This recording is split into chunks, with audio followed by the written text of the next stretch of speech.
So it's saying this is C minor. Let's see if that's true. Yeah, it's C minor, all right. Let's see if it goes to A flat. G minor. So far, so good. B flat. Yep. A flat. A minor 7. C minor 7. Hello, this is Mark from My Keys to Music. Thanks for joining me on this video. Today we're going to look at a program called Capo, which is an application that runs on your Macintosh computer. It doesn't run on a Windows computer, but it does run on a Mac. It also runs on your iOS device. It does have a small subscription fee once you get going with it, but you might see some of the benefits and it may be worth it to you.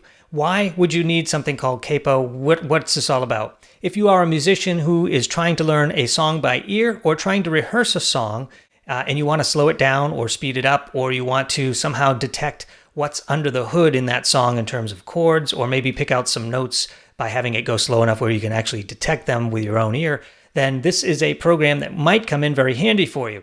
And it works with any music that you already own, such as MP3 files or M4A files, anything on iTunes, etc. If you have all of that at your fingertips, then you can easily use those songs and put it into Capo and begin to rehearse. All right, let's take a look. First of all, I just bought the Supertramp album here. It's called The Very Best of Supertramp, and there's a particular song that I've been wanting to look at for a good experiment because I think it has great electric piano. It's just a great tune all the way around, and I figured let's use this as the guinea pig. So this is iTunes in its current state. Now, let's take a look. This is called The Logical Song, so I'll simply just drag this from iTunes. I did already purchase this earlier today. I'll drag it to my desktop. And you'll see here that it creates a .m4a file. And I'll quit iTunes because we're done with that. Now, I also have here in the background GarageBand. And this is here simply to allow me to rehearse this particular piece so I can hear both what I'm playing at the same time that I'm hearing Capo produce the rehearsal part of it. So here I have just a regular old electric piano, standard boilerplate default setting in GarageBand. I'm doing that just so you can hear it so we can play along. All right, so let's go download from the App Store the program called Capo, and it's called Capo 3 as of this video. Capo 3, here it is. Now, I already purchased a subscription for this. I decided to go ahead and bite the bullet. You do actually have a trial version of this. It will play the song unaltered for 30 seconds. After that, it introduces a whole lot of white noise, which is highly annoying and very disturbing at that. And the only way to get rid of that is to quit out of it and start over, and then you get another 30 seconds until it kicks in again. So I decided to buy a yearly subscription. Whether it is 100% worth it or not, I'm still, the jury is still out, but early signs look good so far. So let me just say that. And I'm trying to be as honest as I can with you guys. I don't work for Capo or have any affiliation. There's no affiliate links or any of that stuff. It's just a guy looking around, seeing what's out there and bringing that to you. The people who are trying to figure all this stuff out. All right, so I've just downloaded Capo and it's now open, and I'll just click open and there it is. All right, so let's close out of the App Store, and here's Capo. So I can open up a recent work or project that I was working on, or I can work with an existing file. Let's just close this main welcome window here. Let me hide GarageBand temporarily, go back to Capo. It looks like a little music note, and I'll click File, New, and it says drag song here. So I'll simply drag the logical song right onto Capo and watch the magic begin. It says building a project. Let me expand this and you can watch down here. It says calculating spectrogram, detecting key, detecting chords. That's right, you read that right, detecting chords. Pretty awesome. And that's what Capo looks like from default. And yeah, your eyes aren't deceiving you. Those are the chords of the logical song. Now, are they 100% accurate? No, they are not 100% accurate, but they're pretty good. In this particular song, it did a pretty good job. Then above that, you can see here representing the actual song itself. So let me blow this up to full screen, and let's change those guitar tabs to something that's more usable for a keyboard player. I'll click on this little icon down here, and instead of displaying chord boxes, I'll just display simple piano.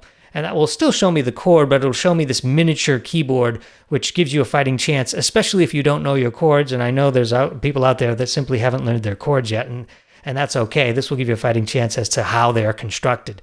Now, if you can play these exact notes, they still won't be voiced correctly.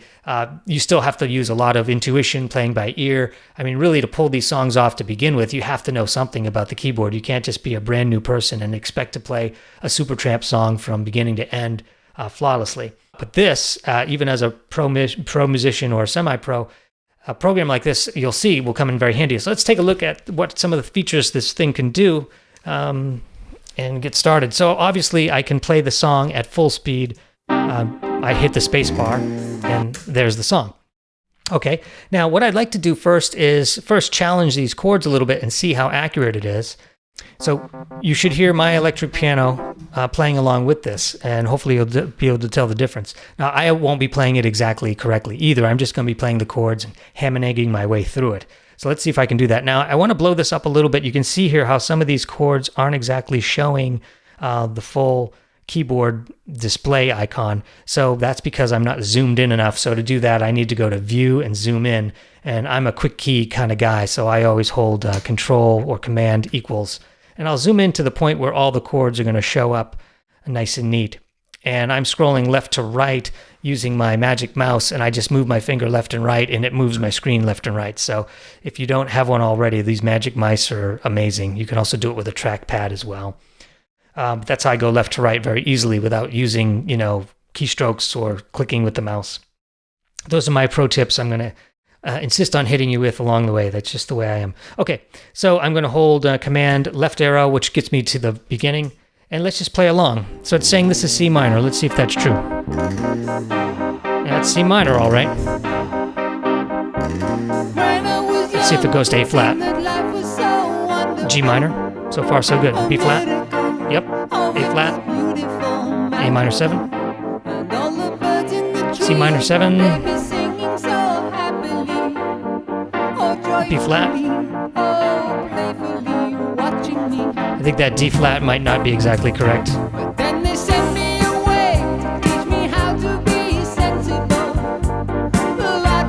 Now, I'm not playing exactly in tempo here. There could be a lag on the computer.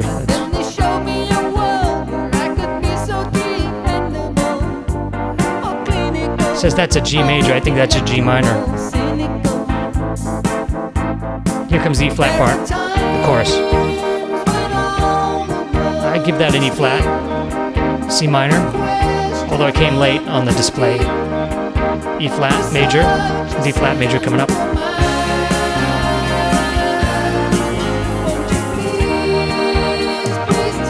All right, I would say for the most part, that's fairly accurate. It's not 100% accurate. And what I've noticed is that these chords don't always come at the exact time that you expect them. Sometimes they come a little bit before or after. I'm not exactly sure why that is. But it does, as you can see, give me a fighting chance. I didn't do any extra work here. I didn't get any sheet music. I just simply put it in capo and voila, the chords are there and I'm playing along. Now, is it going to show me the exact notes? No. In order to do that, you're really going to need the sheet music to see the exact voicings. I don't think anything can really substitute sheet music, but if you don't read sheet music, then you're going to be at a disadvantage. Then again, if you don't know your chords, you're also going to be at a disadvantage. At some point, you've got to either learn the chords or learn the sheet music, or you're really good by ear, or someone is showing you step by step, note by note on the internet. Those are all the ways you can learn this. All right, so that's that. Now let's take a look at some of the other things. Let's just say I wanted to rehearse a tricky part or wanted to play something over and over again. I can set up this thing called regions, and here it is on the regions. I can just click region start and change the size of my region, and it will play that part over and over again. Watch what happens when it gets to the end. See that? So it's a great way to loop a particular area called a region. So let's just see if I can delete this region here. There we go.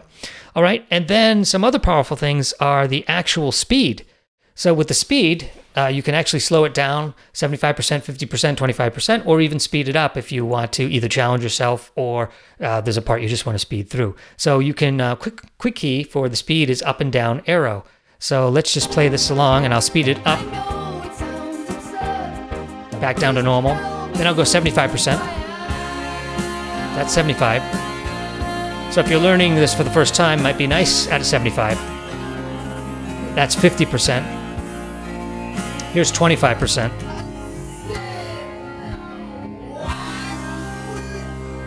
That is very slow, but if you're playing or trying to learn a very fast Rick Wakeman keyboard solo, 25% is what you're going to need and more at times. This is the famous Rick Wakeman, best known for his work with Yes. And an amazing keyboard player. And perhaps a perfect opportunity to use capo or something like it. That guy plays really, really quickly, and he's not the only one. But as keyboard players, sometimes we want to really detect those hard to detect notes. And sometimes the only way to do it is to slow it down to like 25%. Not only detection of the notes, but actual rehearsal of it so that you can get it under your own fingers. And I can almost guarantee that a lot of the Rick Wakeman solos are not transcribed note for note, but probably some are by now. So that's the speed. Now, there's another situation. Let me bring that back up to 100%. There's another situation where sometimes a recording, let's take the Who, Baba O'Riley as a perfect example. That's recorded slightly flat. That particular piece is recorded flat. So you might want to be able to rehearse it at the correct speed. So you might want to make it a little sharper so you can actually change the pitch here. Right here, pitch. I'll bring it up a little. That's a little sharper or a little flatter. Kind of like how we used to adjust our turntable. You could adjust the turntable to get to the right precise speed. That can be very helpful if you're playing, let's say, on your Nord Stage 3 or any Nord keyboard or any modern keyboard. Yes, you can tune those keyboards as well, but sometimes it's inconvenient to have to tune it for this one song. You just want to rehearse the song in its proper A440. This pitch allows you to do that. Let's take a look at another cool feature, which is called key. I can actually change the key up or down by several semitones. So let's say you're asked to rehearse it in a different key. Let's just go ahead and lower this to B minor instead of C minor. Or maybe C sharp minor. And notice that when I transcribe this or transpose it, it changes all my chords. Another great feature. Okay, and then finally, when it is time to really get into the weeds and really learn and pick out those pieces of music, you can turn on this thing called tabbing. And this brings up like a spectrum analyzer here, and you can play against this and you can actually see the music and you can click along with it. And it will, you can say, well, what note was that? Okay, what note is this? And over here on the far left, it shows you what you're actually clicking and what note it is. So it can be helpful to be able to visualize, okay, what note was that? You'll see it firsthand. And there's a way to enhance that here a little bit. Let's just see. Control-Shift-I will bring up the brightness on that. That's a little better and it enhances it. So it's another interesting feature where you can actually see the music with your own two eyes as it looks through, waveforms, if you will, or sonically. Another added feature is that once you transcribe it or change the pitch, you can re-export the tune and you can change it to an MPEG for audio, an AIFF file, or a WAV file.